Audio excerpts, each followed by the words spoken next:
Nah, kali ini kita mau bahas tentang pertanyaan yang gak kalah penting. Kalau lagi puasa terus diinfus, batal nggak ya? Dan sekalian juga, apa sih dalil tentang orang sakit? Boleh nggak tidak puasa?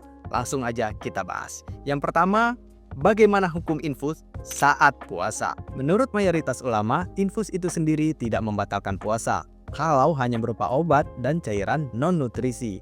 Dalilnya, puasa batal karena makanan dan minuman yang masuk lewat mulut atau lubang terbuka. Tetapi harus diingat, meskipun infus masuk lewat pembuluh darah bukan jalur pencernaan, tapi kalau infusnya mengandung nutrisi atau makanan yang fungsinya mengenyangkan, sebagian besar pendapat menyatakan itu membatalkan puasa.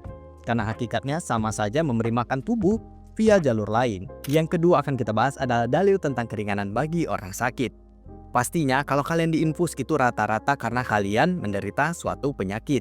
Dalam surah Al-Baqarah ayat 184 Allah Subhanahu wa taala berfirman yang artinya, "Dan barang siapa di antara kamu sakit atau dalam perjalanan, lalu ia berbuka, maka wajiblah baginya berpuasa sejumlah hari yang ditinggalkan itu pada hari-hari yang lain." Dari ayat ini jelas banget kalau orang sakit boleh gak puasa dan gantinya di hari lain saat sudah sehat. Ada suatu hadis juga yang menerangkan tentang keringanan ini. Sesungguhnya Allah menyukai jika ruksahnya atau keringanannya digunakan, sebagaimana ia membenci maksiat dilakukan kepadanya. Hadis riwayat Ahmad. Yang artinya kalau memang sedang sakit, kita harus memanfaatkan keringanan ini agar tidak memberatkan diri dan mempermudah proses penyembuhan. Misalnya kamu kena tifus atau demam berdarah sampai perlu rawat inap dan diinfus berhari-hari. Kondisimu lemah, nggak sanggup puasa, dan dokter mewajibkan infus nutrisi. Dalam keadaan ini nggak usah maksa puasa, fokus aja sembuh terlebih dahulu.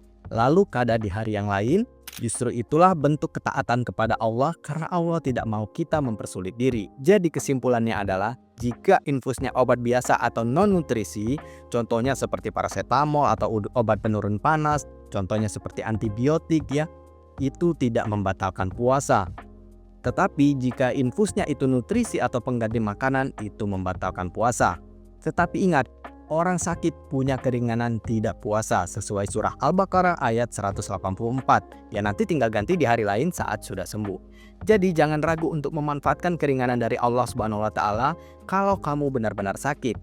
Ingat hadis tadi, Allah suka kalau kita menggunakan ruksah atau keringanannya. Jadi itu jawabannya. Semoga video kali ini bermanfaat. Wassalamualaikum warahmatullahi wabarakatuh.